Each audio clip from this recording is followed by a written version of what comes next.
స్వాగతం సుస్వాగతం టిఎస్పిఆర్ షోకు నేను మీ doctor Tangella Sivaprasad Reddy alias doctor TSPR. నమస్తే, ఆదాబ్, హలో.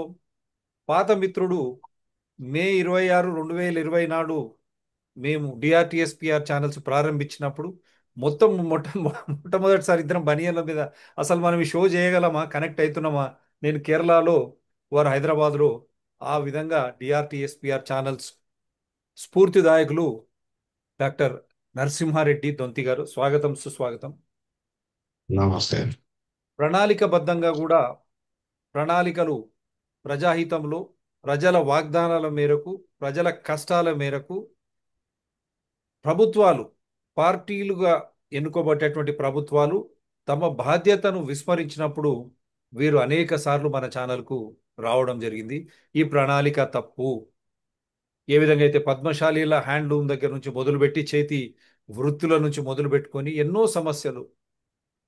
అటువంటి సమస్య ఎందుకంటే నేను తెలుగులోనే మాట్లాడుతా. అమిత్ షా, నువ్వు పుల్ల పెట్టినావు కదా, ఇప్పుడు నువ్వు అర్థం చేసుకోవాలి అమిత్ షా.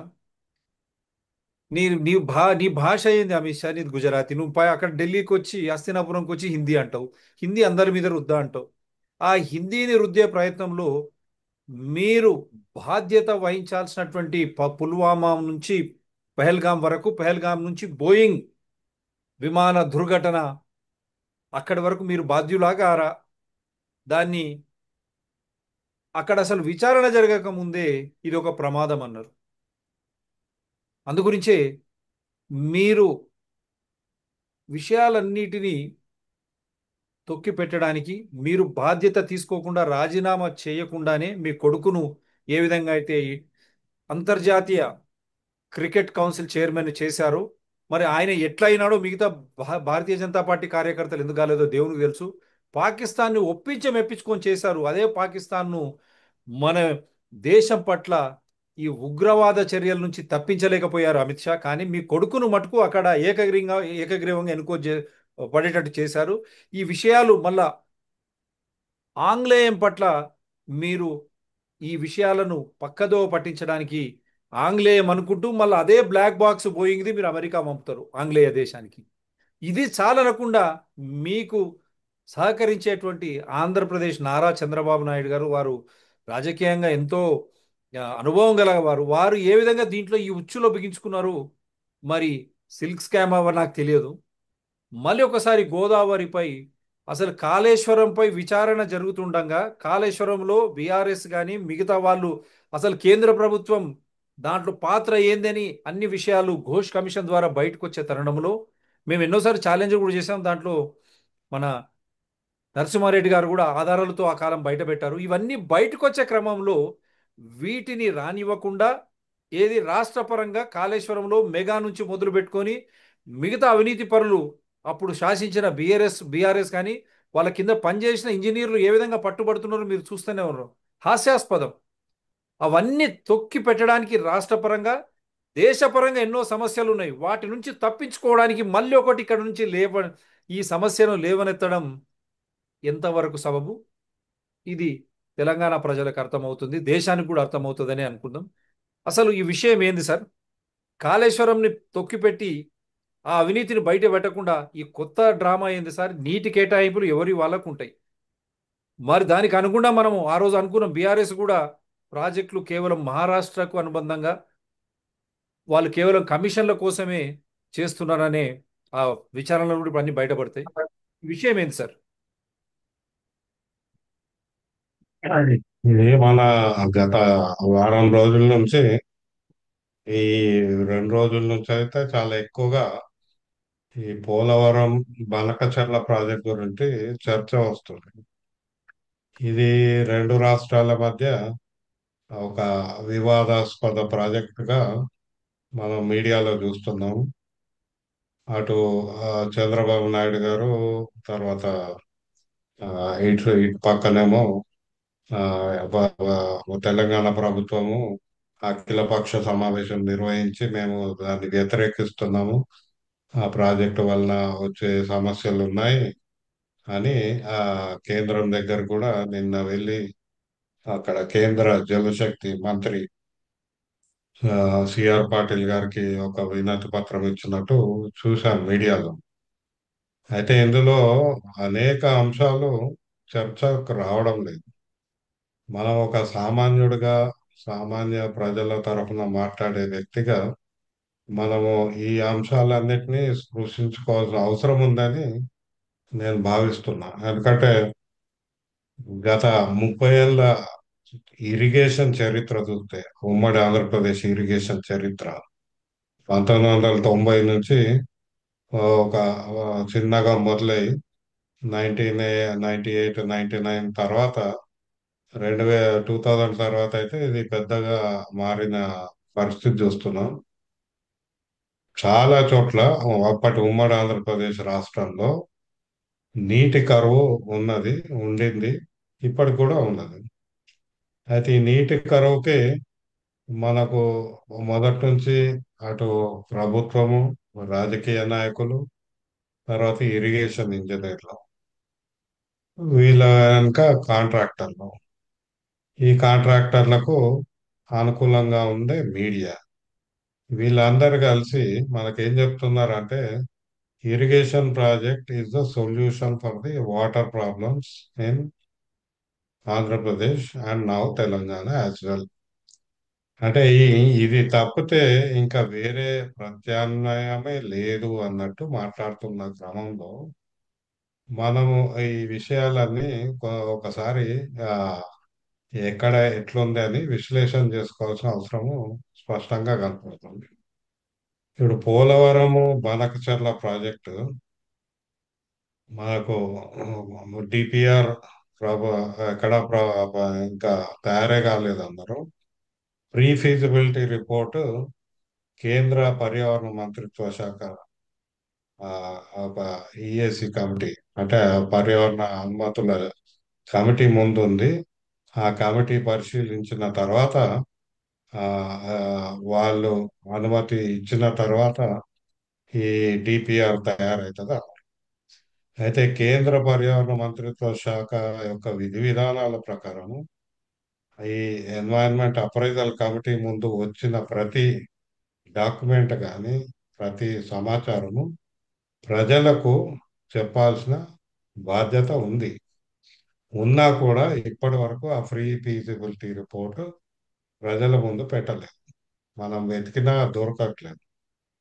అయితే ఈ గత జూన్ 15 నాడు ఈఏసి వర్చువల్ మోడ్లో ఒక మీటింగ్ పెట్టారు. ఆ మీటింగ్లో మరి ఏం మాట్లాడుకున్నారో తెలియదు. ఆ మినిట్స్ కూడా ఇప్పటి వరకు అప్లోడ్ కాలేదు. ఈ ఈఏసి కమిటీ మినిట్స్ కూడా అప్లోడ్ అవుతాయి. ఈ మినిట్స్ కూడా అప్లోడ్ కాలేదు. So pre feasibility report upload చేయలేదు, మినిట్స్ అప్లోడ్ చేయలేదు.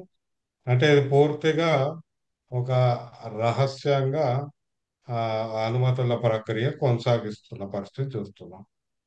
అయితే ఒక పత్రిక చెప్పిన దాని ప్రకారం ఈ జూన్ 5కి వీళ్ళు ఈ దీని అప్లికేషన్ పెట్టుకుంటే, జూన్ 5 అంటే ఈ నెలలోనే జూన్ 5 నాడు అప్లికేషన్ పెట్టుకుంటే దాని 2 రోజుల్లో దాన్ని మేము పరిగణలోకి తీసుకుంటున్నామని వాళ్ళకి సమాచారం వచ్చింది. 17 నాడు మీటింగ్లో దాన్ని పరిశీలిస్తున్నామని చెప్పారు. ఇప్పుడు ఆ పత్రిక కథనం ప్రకారం జూన్ లోపే దీనికి అనుమతి వస్తారు. అనుమతి ఇచ్చిన తదనంతరం డిపిఆర్ తయారైపోతుంది.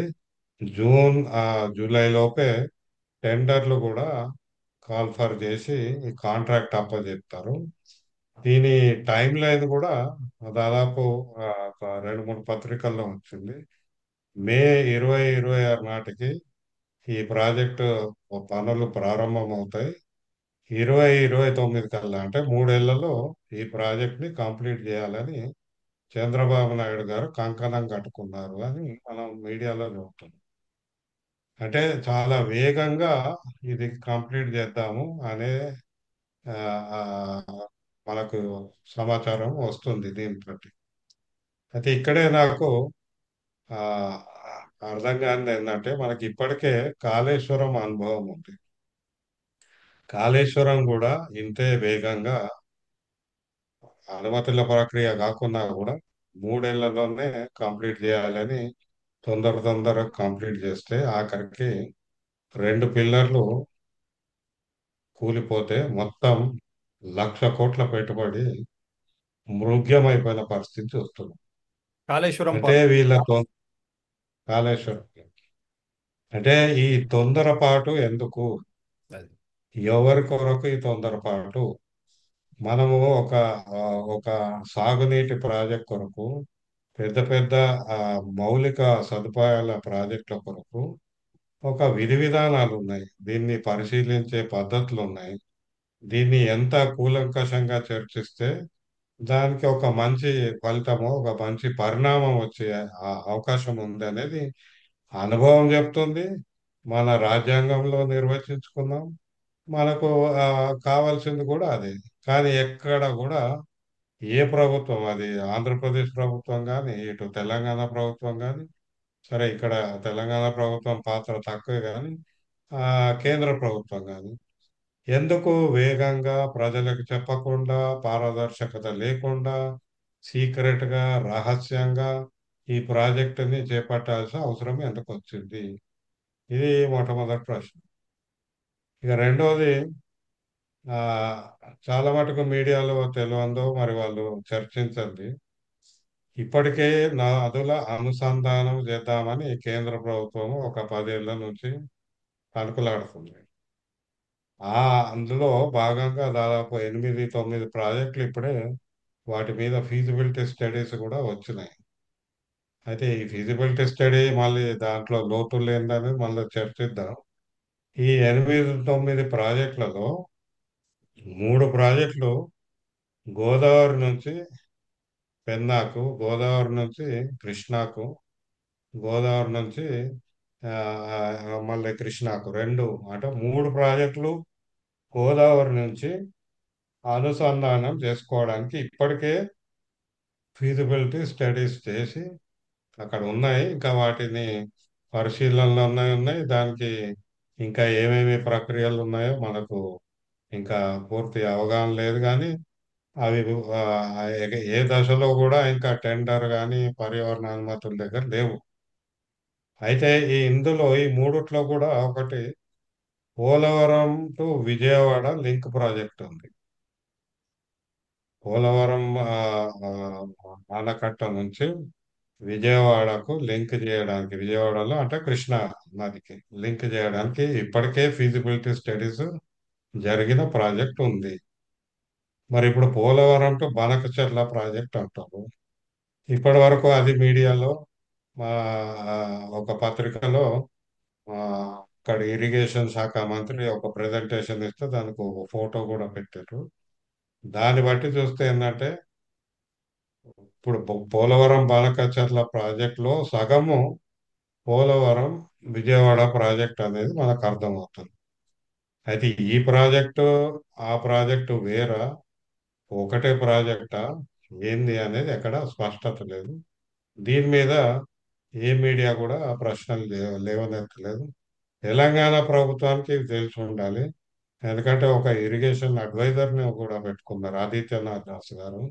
ఇంకా ఆ ఉన్నతాధికారులు ఉన్నారు.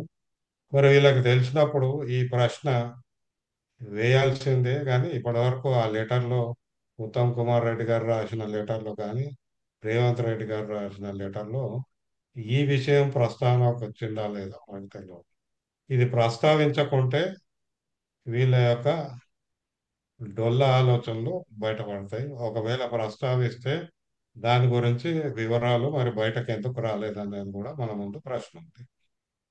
అయితే ఈ పోలవరం టు విజయవాడ ప్రాజెక్టులో అది కూడా సేమ్ 174 కిలోమీటర్ల కెనాల్ ఉంటుంది. ఆ లిఫ్ట్ ఉంటుంది.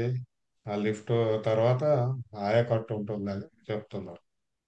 అదే పోలవరం బాలకచర్ల ప్రాజెక్టులో నీళ్లు తీసుకొచ్చి ప్రకాశం బ్యారేజ్లో పోసి, ప్రకాశం బ్యారేజ్ నుంచి మళ్ళీ కిందికి తీసుకెళ్ళి ఆఖరికి బాలకచర్లలో ఒక రిజర్వాయర్ కడతారు. ఆ రిజర్వాయర్లో నీళ్లు పడతారు. సో అంటే ఈ ఇప్పటికే ఉన్న లింక్ ప్రాజెక్టుకి అదనంగా ఇది ప్రతిపాదిస్తున్నారా, లేక ఇది అందులో భాగమేనా? అందులో భాగమైతే అది ఇప్పటికే మాట్లాడిన ఇది, దాని గురించి ఆ అంచనాలు ఉన్నాయి, దాని గురించి ఒక ఫీజిబిలిటీ ఉందని ఎందుకు చెప్పట్లేదు అనేది. అయితే ఈ ఫీజిబిలిటీ ఏదైతే పోలవరం టు విజయవాడ ఆ ఫీజిబిలిటీ స్టడీస్లో కొన్ని అంటే అది పూర్తిగా లేదు అది ఫీజిబిలిటీ కూడా. అందులో ఒక అంశం ఏంటంటే ప్రతి క్యూబిక్ మీటర్కి క్యాపిటల్ కాస్ట్ 11.8 క్రోర్స్ అని అక్కడ ఉంది ఇది. అది ఎంత అవుతుందో తెలియదు. కానీ మొత్తం ప్రాజెక్టు విలువ ఆ, ఆ, అదే కేవలము ఆ, మనకి ఎంత ఉందంటే అది ఆ, ఒక్క నిమిషం చెప్పండి. చూస్తున్నా అది. చూడండి, కరెక్ట్ చెప్పి అంటే ప్రాజెక్ట్ బిలో కమిషన్. 5,000 కోట్ల లోపే ఉంది టోటల్. మొత్తం ప్రాజెక్టు విలువ పోలవరం నుంచి విజయవాడ వరకు దీని యొక్క ప్రాజెక్టు విలువ ఈ ఫీజిబిలిటీ స్టడీలో 5,000 కోట్ల లోపే ఉన్నది. మరి ఇప్పుడు పోలవరం టు బనకచెర్ల ప్రాజెక్టు 81,500 కోట్ల అంటుంది. అక్కడ నుంచి ఎంత దూరం తెలియక అడుగుతున్నా. నాకు ఐడియా లేదు. అంటే ఇప్పుడు ఇది సగం దాదాపు సగం. ఎందుకంటే మన ఇరిగేషన్ శాఖ మంత్రి రామానాయుడు ప్రజెంటేషన్ చూస్తే ఆ విజయవాడ వరకు 5 లిఫ్ట్లు ఉంటాయి. విజయవాడ నుంచి ఇంకొక 4 లిఫ్ట్లు ఉంటాయి. సో నేను ఐ థింక్ రఫ్లీ సగం సగం అనుకుంటున్నాను. సో అంతే సగం సగం అనుకుంటే దూరం. పోలవరం నుంచి హెడ్ వర్క్స్ నుంచి విజయవాడకి 5,000 కోట్ల లోపే అవుతుందని ఈ ఫీజిబిలిటీ స్టడీలో చెప్తే మరి అక్కడ పూర్తిగా ఇంకో డబుల్ అయితే బనకచర్ల వరకు 81,500 కోట్లు అంటారు. 10,000 ఇది కోట్లు ఎట్లా కావాలి సాధ్యం? వాళ్ళ అంచనా ప్రకారం. ఈజీ.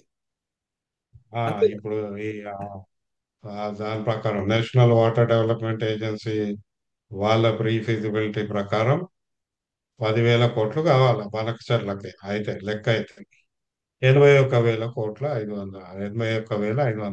అవుతుంది. ఈ ఈ ప్రశ్న మరి దీనికి ఎవరు జవాబు చెప్తారో తెలియదు.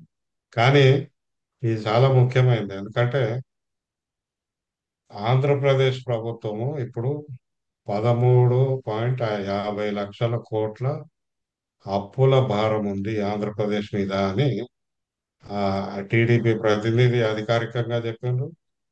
చంద్రబాబు నాయుడు గారు చెప్పిన అది కూడా దాదాపు 9 లక్షల కోట్లు.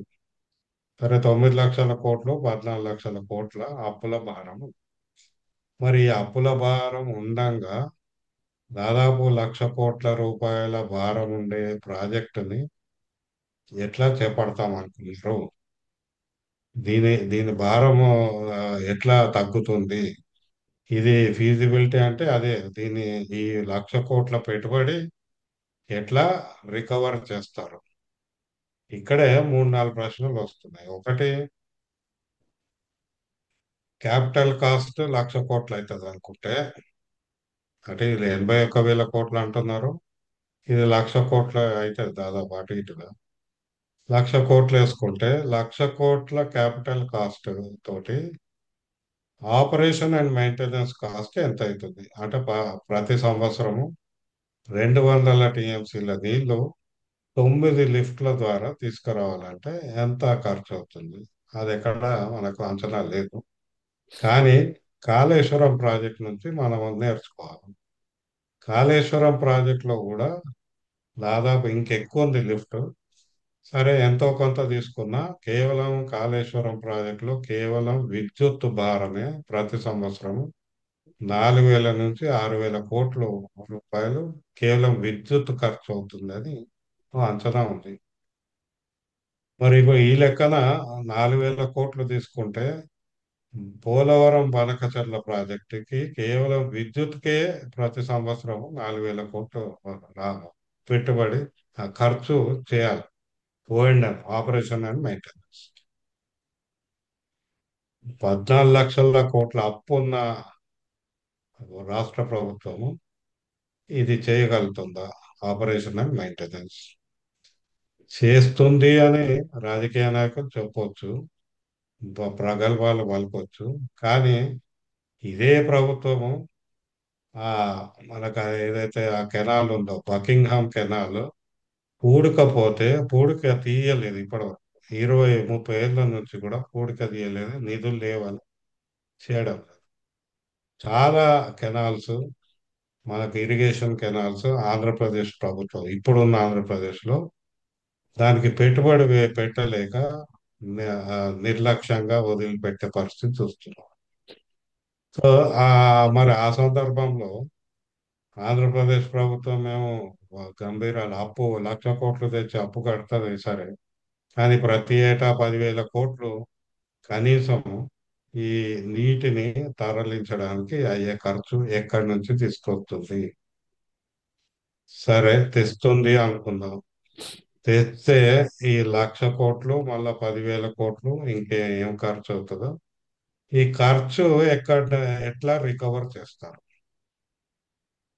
ఇప్పుడు ఇదివరకు కాళేశ్వరం ప్రాజెక్టులో ఆ కేసీఆర్ గారు తయారు చేసిన రిపోర్ట్లో ఏమన్నారంటే, దీనివల్ల నీళ్ళు వస్తే మా వరి పండిస్తాము, వరి ఒక 30 రెట్లు దిగుబడి పెరిగిపోతుంది, దానికి ఒక ధర వేసి 10 ఏళ్లలో ఈ మొత్తం అప్పు తీర్చేస్తాం. సరే ఇప్పుడు అది అవుతుందా లేదా పక్కన పెడితే, రైతుకి ఇప్పుడు ఆ అధిక ఆ, ధాన్యం ఉత్పత్తి వల్ల ధర పడిపోతున్న పరిస్థితిలో మళ్ళీ ప్రభుత్వమే, ఇక్కడ తెలంగాణ ప్రభుత్వమే అప్పు తీసుకొచ్చి ధాన్యం సేకరిస్తేనే ఆ ధర నిలకడగా ఉంది. దాదాపు ఇప్పుడు సివిల్ సప్లైస్ కార్పొరేషన్కి 56,000 కోట్ల రూపాయలు అప్పు ఉన్నది, ఈ కేవలం ధాన్యం సేకరించినందుకు. అంటే ఆ ధాన్యం వల్ల ఎకానమీ వస్తుంది, ఎకానమీ వలన ఈ అప్పు తీరిపోతుంది, తెల్లారి తీరిపోతుందని ఏవైతే ఈ రాజకీయ నాయకులు, కాంట్రాక్టర్లు, ఇరిగేషన్ ఇంజనీర్లు, ఎకానమిస్టులు చెప్పిన కథ ఏదైతుందో అది తేలిపోయింది కాళేశ్వరం విషయంలో. మరి ఈ ఇది బనకచర్ల విషయంలో ఇంకో విధంగా ఉంటుందని నేను అనుకో. ఇక గోదావరిలో సర్ప్లస్ వాటర్స్ మీద ఇప్పుడు కొట్లాట జరుగుతుంది. సర్ప్లస్ వాటర్స్ ఉన్నాయి, 2,989 టీఎంసీలు ఊరికే సముద్రంలో కలుస్తున్నాయి. మనం ఆ వేస్ట్ఫుల్ నీటినే వాడుకుంటున్నామని అక్కడ ఇరిగేషన్ శాఖ మంత్రి తర్వాత చంద్రబాబు నాయుడు గారు ఇప్పటికి 3-4 ప్రెస్ మీట్లలో చెప్పారు. 2,989 వృధాగా పోతున్నాయి. అంటే వీళ్ళకి ఎవరు చెప్పాలి? ఇది సహజ నీటి చక్రంలో ఇది భాగము, పర్యావరణంలో ఇప్పుడు భాగం ఇది. వర్షం పడుతుంది, వర్షం మళ్ళీ నదిగా మారుతుంది, నది సముద్రంలో కలుస్తుంది, సముద్రం నుంచి మళ్ళీ వర్షం వస్తుంది, వర్షము నుంచి మళ్ళీ సముద్రం. ఈ సహజ నీటి చక్రంలో ఇది ఒక భాగము. దీన్ని మేము మళ్ళిస్తాము, దీన్ని డిస్టర్బ్ చేస్తాము, దీని చక్రాన్ని ఇరగొడతామంటే 2025లో వాతావరణ మార్పుల మీద ప్రతి ఏటా అక్కడ సమావేశాలు జరుగుతున్నాయి, అంతర్జాతీయ సమావేశాలు. ప్రకృతిని కదిలించకుండా, ప్రకృతిలో సుస్థిరత సాధించకుండా, ప్రకృతి చక్రాలను మనం పరిరక్షించకుంటే మానవ మనుగడ పోతుంది అని ఇప్పటికే అనేక అధ్యయనాల ద్వారా తెలుస్తున్న పరిస్థితుల్లో ఇప్పుడు మళ్ళీ 2025 సంవత్సరంలో ఈ రకమైన రాజకీయ మాటలు ఎంతవరకు నమ్మశక్యమో, అసలు దీంట్లో ఒక లాజిక్ కానీ ఒక రేషనాలిటీ కానీ ఇంకేమైనా ఉన్నాయా అనేది మనం ప్రశ్నించాల్సిన అవసరం ఉంది. ఇక రెండవది, 2,989 టీఎంసీలు ఎవరు లెక్క, ఎప్పుడు లెక్క పెట్టిండ్రు, ఎక్కడి నుంచి వచ్చింది? ఎందుకంటే గత 5-6 ఏళ్లుగా గోదావరి నది, నాసిక్ నుంచి పుట్టిన గోదావరి నది ఎండిపోతుంది ప్రతి ఏటా. ఈ నాసిక్ నుంచి పుట్టిన గోదావరి మీద ఆ మహారాష్ట్ర ప్రభుత్వం గత 10 ఏళ్లలో దాదాపు 60,000 కోట్ల పెట్టుబడి పెట్టి కేటీవీర్స్ అని అక్కడక్కడ కట్టిండ్రు. కట్టినా కూడా ఆ జిల్లాలు ఏవైతే ఆ జిల్లాల్లో ఉన్నాయో అవన్నీ కూడా గత 2 సంవత్సరాల్లో కరువు ఏర్పడింది. రెండో పంట వేసే పరిస్థితి రానే లేదు. అంటే గోదావరిలో నీళ్లు లేవు, గోదావరి ఎండిపోతుంది. మరి ఇప్పుడు గోదావరిలో నీళ్ళు ఎక్కడి అంటే ఇంద్రావతి, ప్రాణహిత ఇక్కడి నుంచి వస్తున్నాయి. అయితే ఇప్పటికే ప్రాణహిత మీద ఛత్తీస్గఢ్ ప్రభుత్వము, ఇదే బీజేపీ కేంద్ర ప్రభుత్వము అక్కడ ప్రాజెక్టులు కట్టే ఆలోచనలో ఉన్నారు. అయినా కూడా కట్టినా కట్టకున్నా నదులు ఎండిపోతున్నాయి. దాదాపు 100 నదులు ఎండిపోయినాయి అనేది కేంద్ర జలశక్తి మంత్రిత్వ శాఖ సెన్సస్ రిపోర్టే చెప్తుంది. గంగా నదిలో కూడా నీళ్లు తక్కువైపోయినాయి. కృష్ణా నది గత 10 ఏళ్లలో, దాదాపు 8 ఏళ్లలో నీళ్ళే లేవు. అవి లేవు అని కూడా ఇప్పుడు చంద్రబాబు నాయుడు గారు కూడా ఒప్పుకున్నారు. మరి కృష్ణా నదిలో నీళ్లు లేని కారణాలు గోదావరి మీద కూడా ప్రభావం చూపెట్టవా? మరి గోదావరి గారి నది కూడా ఎండదా? మరి నది ఎండిపోతే మరి ఎందుకు ఎండిపోయిందని ఆలోచిస్తామా? అందులో నీళ్లు పారుతున్నాయి అని చూస్తాం. ఇప్పుడు నీళ్లు పారుతున్నాయి మేము తీసుకుంటున్నామని ఇప్పుడు వీళ్ళు ఆ కొట్లాడుతున్న పరిస్థితి చూస్తే అసలు ఆడ ఏముంటాయి, ఎంత ఉంటది అనే దాని మీదనే అన్సర్టెంటీ ఉన్నప్పుడు ఇలా కొట్లాట చూస్తే ఆశ్చర్యం వేస్తుంది. ఎప్పుడు నీళ్లు ఉంటున్నాయి, ఎప్పుడు నీళ్లు ఉండవో తెలియని పరిస్థితి సెంట్రల్ వాటర్ కమిషన్కే మానిటర్ చేసేటోళ్ళకే తెలియదు. ఇన్ని ఉన్నాయి లెక్క అనేది ఎట్లా చెప్తున్నారు? అసలు సెంట్రల్ వాటర్ కమిషన్ డేటా ఎక్కడ ఉంది?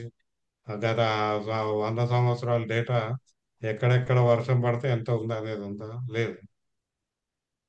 సో దీన్ని బట్టి చూసినా ఈ టిఎంసీలు లెక్కలు దీని మీదనే మేము చాలా ఖచ్చితమైన చర్చ చేస్తున్నట్టు మనకు ఇరిగేషన్ ఇంజనీర్లు, రాజకీయ నాయకులు ఇవ్వడం అంటే ప్రజలను మభ్యపెడుతున్న పరిస్థితి స్పష్టంగా కనపడుతుంది.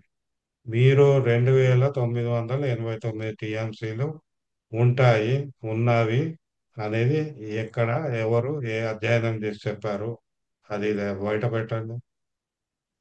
ఇంకోటి ఈ 10 ఏళ్లలో ఎన్ని టీఎంసీలు ఉంటాయి అనేది ఆ ప్రాస్పెక్టివ్ స్టడీస్ చేసి చెప్పండి.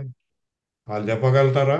సెంట్రల్ వాటర్ కమిషన్ కానీ, ఇరిగేషన్ ఇంజనీర్లు కానీ వచ్చే సంవత్సరము అన్ని టీఎంసీలు వృధాగా సముద్రంలో పోతాయని చెప్పగలుగుతారా? గోదావరి నదిలో నీళ్లు ఎందుకు ఎండిపోయినాయి, కృష్ణా నదిలో నీళ్లు ఎందుకు లేవు చెప్పగలుగుతారా? మరి అవి అన్నీ ఎండిపోతున్నప్పుడు మీరు ఇట్లాంటి షార్ట్ టర్మ్ ప్రాజెక్ట్స్ గురించి ఎందుకు ఇంకా ఆలోచిస్తున్నారు? మీకు దీర్ఘకాలిక ఆలోచనలు ఎందుకు వస్తలేవు? మీరు అసలు పర్యావరణం గురించి ఎందుకు మాట్లాడలేరు? ఈ విషయాలు చర్చలోకి ఎందుకు మీడియా తీసుకొస్తలేదు? ఇది కూడా చాలా పెద్ద ప్రశ్న. మేము ఇప్పటికే మనం వాటర్ షెడ్ ప్రాజెక్టులో రాజస్థాన్ గవర్నమెంట్ ఇక్కడ మన తెలంగాణలో గోటిగారిపల్లిలో కేవలం 15,000 రూపాయలు ఎకరాకి ఖర్చు పెడితే నీళ్లు నిరంతరం సుస్థిరంగా వస్తాయని ఇప్పటికే ప్రూవ్ చేసింది, ఆ రుజువు అయిన ఆ ఆ ప్రాజెక్టులు అవన్నీ. మరి వాటి గురించి అవి ప్రత్యామ్నాయాలు, మనం 1,00,000 కోట్ల పెట్టుబడి అవసరం లేదు, మనం ఈ తక్కువ ఖర్చుతోటి సుస్థిరమైన ప్రాజెక్టులు తీసుకున్నామని ఎందుకు రెండు రాష్ట్రాల ప్రజలు నాయకులు ఆలోచించట్లేదు? వాటి గురించి చర్చ ఎందుకు రావట్లేదు? దాని వెనకాల ఉన్న శక్తులు ఏంది అనేది కూడా మనం ఆలోచించాల్సిన అవసరం ఉంది. తర్వాత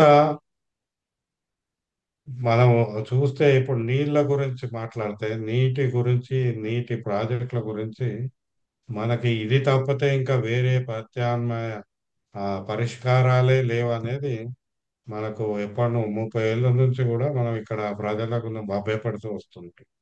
కానీ అదే రాయలసీమలో, ఇదే తెలంగాణలో 45,000 చెరువులు తెలంగాణలో ఉంటే రాయలసీమలో ఆ దాదాపు అన్ని చెరువులు ఉన్నాయి, పెద్ద పెద్ద సముద్రాలు ఉన్నాయి, సముద్రం అంతటి పెద్ద చెరువులు ఉన్నాయి. మరి ఈ చెరువులను పరిరక్షించి ఈ చెరువుల మీద పెట్టుబడి పెడితే కేవలం 100 కోట్లలో ఒక సుస్థిర పరిష్కారం ఉంటుంది కదా. మన నెత్తి మీద పడ్డ నీటిని నిర్లక్ష్యం చేసి, మన కాళ్ళ కిందికేళ్ళ పారుతున్న నీటిని నిర్లక్ష్యం చేసి నదిలోకి పోయినాక మళ్ళా నదిలో నుంచి వందల కోట్ల రూపాయల పెట్టుబడి పెట్టి మళ్ళీ నీళ్లు తెస్తున్నామని పెడుతున్న ఈ వ్యవస్థ ఏదైతే ఉందో ఈ ఆర్థిక వ్యవస్థ, ఈ ఆర్థిక వ్యవస్థలో లబ్ధి పొందుతున్నది ఎవరు, నష్టపోతున్నది ఎవరు? ఇవి ఈ ప్రశ్నలు కూడా మీడియా ముందుకు తీసుకురావాల్సిన అవసరం ఉంది. ఎందుకంటే కాళేశ్వరం ప్రాజెక్టు ఇప్పుడు 11 ఏళ్ళ తెలంగాణ రాష్ట్ర ఉనికిలో పెట్టుబడి దాదాపు 1,00,000 కోట్ల పెట్టుబడి అయింది. ఇంకా 2 లక్షల కోట్ల పెట్టుబడి అయింది. అయినా నీళ్లు లేవు. ఇది ప్రభుత్వమే ఇప్పుడు ఈ ప్రభుత్వమే స్వయంగా చెప్తుంది. మళ్ళీ వర్షాధారము, బోర్వెల్ వ్యవసాయము, చెరువులు తప్పితే ఇంకా వేరే ఆధారం లేదు. మరి 2 లక్షల కోట్లు ఎవరు తిన్నారు? ఎవరి జేబుల్లో పోయింది? ఎవరు బంగ్లాలు కట్టుకున్నారు? ఎవరి ఆస్తులు పెరిగినాయి? ఇవి మనం ఆలోచించాల్సిన అవసరం ఉంది. ఆంధ్రప్రదేశ్ కూడా ఈ పరిస్థితే.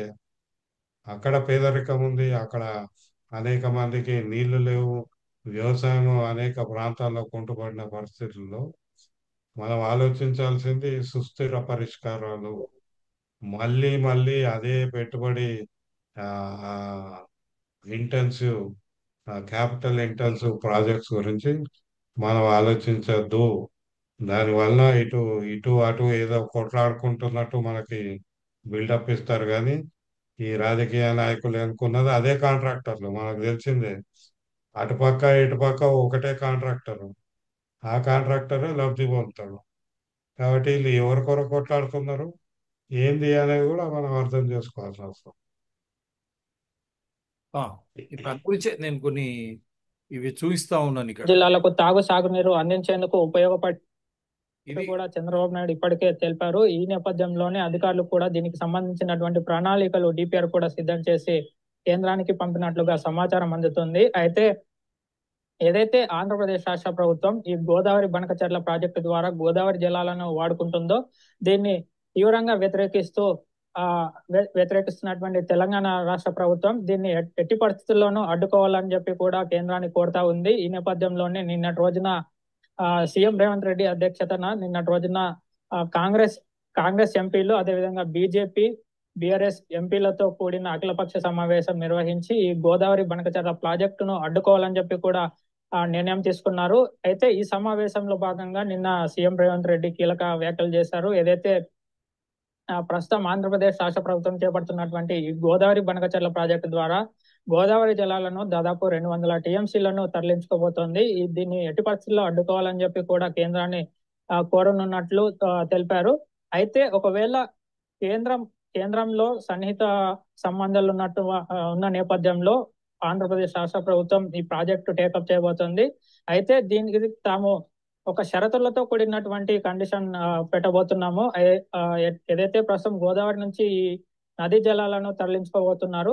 అయితే తమకు కూడా కృష్ణ అదే విధంగా గోదావరిలో దాదాపు 1000 టీఎంసీలు, కృష్ణలో దాదాపు 5 టీఎంసీలు, మొత్తం 1500 టీఎంసీలను వినియోగించుకునేందుకు తమకు ఎన్ఓసి ఇచ్చిన తర్వాత ఆంధ్రప్రదేశ్ రాష్ట్ర ప్రభుత్వం ఎన్ఓసి అంటే నో అబ్జెక్షన్ సర్టిఫికేట్ అంటే ఎలాంటి అభ్యంతరం తెలపకుండా తమకు క్లీన్ చిట్ ఇస్తే మాత్రం ఖచ్చితంగా తాము కూడా ఆంధ్రప్రదేశ్ రాష్ట్ర ప్రభుత్వం తీసుకుంటున్నటువంటి కీలక నిర్ణయం ఏదైతే గోదావరి బనకచెర్ల ప్రాజెక్టుకు అడ్డు చెప్పమని చెప్పి కూడా ముఖ్యమంత్రి సీఎం రేవంత్ రెడ్డి వ్యాఖ్యానించినటువంటి పరిస్థితుల నేపథ్యంలో అసలు మధ్య తీవ్ర చర్చలు నడుస్తా ఉన్నాయి. ఏదైతే ప్రస్తుతం ఇప్పటికే దాదాపు కొన్ని ఏళ్ల పాటు ఇటు రాయలసీమ ప్రాంతంలో అదే విధంగా ఉమ్మడి ప్రకాశం నెల్లూరు జిల్లాలో దాదాపు కొన్ని లక్షల ఎకరాలకు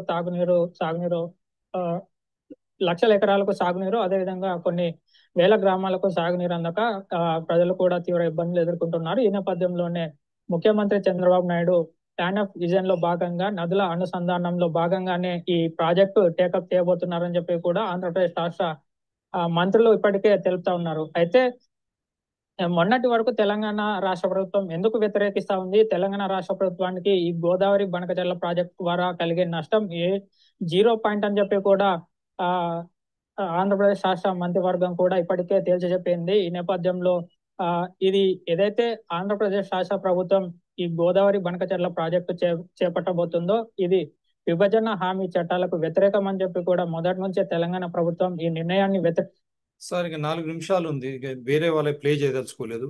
ముఖ్యమంత్రి కూడా ఇక్కడ 1000 టీఎంసీలు, అక్కడ 500 టీఎంసీలు కృష్ణాపై అని ఆయన ఏ విధంగా ఆ, దీనికి వచ్చి ఆ, వాళ్ళను ఇది చేస్తా ఉన్నాడు. ఇదంతా ఒక రాజకీయ నేపథ్యంలో ఇక్కడ కాంగ్రెస్ బీజేపీ వార్ లాగా, ఈ ముఖ్యమంత్రి ఈ కాంగ్రెస్ హైకమాండ్కు సయోధ్య లేదు కాబట్టి ఈ ప్రాజెక్ట్ ద్వారానైనా అక్కడ బీజేపీ తెలుగుదేశం మళ్ళీ ఇక్కడ ఉన్నటువంటి కాంగ్రెస్ ఉన్నటువంటి ఒక సెక్షన్ను ఈ విధంగా మార్పిడి చేయడం ద్వారా బీజేపీ ఇక్కడ పవర్లోకి అధికారంలోకి రావాలని కలగంటుంది. కానీ అదే తనకు గుదిబండగా శాపంగా మారబోతుంది ఆ బీజేపీకి. సార్ 3 నిమిషాలు ఉంది సార్. నేను ఓవరాల్ ఏమంటున్నా అంటే, ఈ ఇప్పుడు 3 రాజకీయ పార్టీలు ఉన్నాయి, ఇంకా 4 ప్రతిపక్షం అన్ని కలిపి ఏ రాజకీయ పార్టీ కూడా ఇంటర్లింకింగ్ ఆఫ్ రివర్స్ నదుల అనుసంధానం మీద ఒక లోతైన చర్చ ఎక్కడా చేయలేదు. వాళ్ళకి అసలు అవగాహన కూడా లేదు అది ఎట్లా అనుసంధానం అది. ఇప్పటి వరకు దాని గురించి ఎక్కడ కాంగ్రెస్ కానీ ఇప్పుడు ప్రధాన పార్టీలు చర్చ లేవు. ఇప్పుడు మనకి ఎప్పుడు మన ముందుకు వస్తుంది ఏంటంటే, ఎన్ని టీఎంసీలు అందులో ఉంటాయి, ఎన్ని టీఎంసీలు నేను తీసుకుంటా, నువ్వు తీసుకుంటా, ఇవి మాట్లాడతాను. ఇది టెక్నికల్లీ ఇంపాసిబుల్. నీళ్ళు టీఎంసీలలో మాట్లాడుతున్నారు. Technically impossible. వాళ్ళు చెప్పేది కేక్ కట్ చేసినట్టు నువ్వు అది తీసుకో, నేను ఇది తీసుకో అనేది ఇంపాసిబుల్. ప్రకృతి మనకు గత 5 ఏళ్లుగా చెప్తుంది. ఎప్పుడు ఎట్లా మారుతుందో తెలియదు. అధిక వర్షాలు వస్తున్నాయి, తక్కువ వర్షాలు వస్తున్నాయి, కరువు వస్తుంది, నదులు ఎండిపోతున్నాయి. ఎండిపోతున్నప్పుడు మీ సిడబ్ల్యూసి లెక్కలు ఏ విధంగా దాని మీద ఆధారపడి మనం ప్రాజెక్టులు కడతాం? ఈ చర్చలు ఎందుకు జరగట్లేదు అంటే, దీని గురించి ఇంకొక వాయిస్ రాకుండా ఎందుకు చేస్తున్నారంటే, this has become a system. Telangana, Andhra Pradesh 2 రాష్ట్రాల్లో రాజకీయ నాయకులు, ఎన్నికైన ప్రజాప్రతినిధులు, మీడియా, కాంట్రాక్టర్లు ఇదంతా ఒక సిస్టమ్గా ఏర్పడి ఇక వేరే చర్చ లేకుండా మనకు అసలు వేరే ఆ, ఆ, ఆస్కారం లేకుండానే చేస్తున్నారు. ఇవన్నీ డొల్ల మాటలు, డొల్ల ఆర్గ్యుమెంట్స్. ఇక ఎక్కడ అవి పూర్తిగా అయ్యే అవకాశమే లేదు. అది అనుభవమే చెప్తుంది. ఏదో నేను చెప్పడం కాదు, మనము అనుభవం తెలంగాణలో చూసినాం, ఆంధ్రప్రదేశ్లో చూసినాం, ఉమ్మడి ఆంధ్రప్రదేశ్లో కూడా చూసినాం. రాజశేఖర రెడ్డి గవర్నమెంట్ ఉన్నప్పుడే మేము ఇరిగేషన్ అన్ని కూడా నీళ్లు తెస్తాం, ఇన్ని నీళ్లు తెస్తామని దాదాపు 60,000 కోట్ల పెట్టుబడి పెట్టాను. ఏమైంది? మళ్ళీ తెలంగాణ రాష్ట్రం ఏర్పాటు చేసుకోవాల్సి వచ్చింది. ఇప్పుడు తెలంగాణలో మళ్ళీ పెట్టుబడి అంతా ఒక ప్రాజెక్ట్కే ఇచ్చాము.